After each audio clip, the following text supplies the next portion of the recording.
सिंध हुकूमत के तर्जमान mayor barrister Arsalan इस्लाम शेख सखर शहर में मातमी जुलूस मरकज़ी जुलूस जो दौरो किया और पुलिस कंट्रोल जो मुआयनो पिण किया। इन मौके ते डिप्टी कमिश्नर डॉक्टर MB राजाधारे जो SSP अमजद शेख सिंध हुकूमत के तर्जमान मेयर के इंतजामन बाबत ब्रीफिंग दी।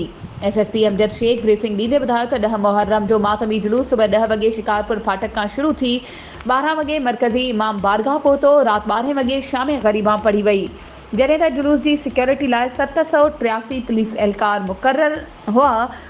40 CCTV और ड्रोन कैमराउनि ज़रिए जुलूसनि की निगरानी कई पई वई।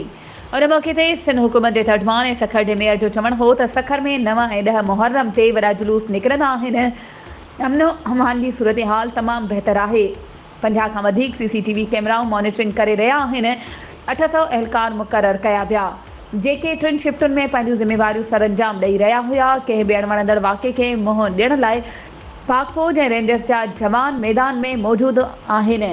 मरकज़ी जुलूस में 50,000 खां वधीक अज़ादारनि की शिरकत जो इम्कान है। गर्मी तमाम घणी है। अज़ादारनि के गर्मी का बचाइण लाइ 30 खां वधीक वॾी साइज़ के पखन के लगाए वियो है।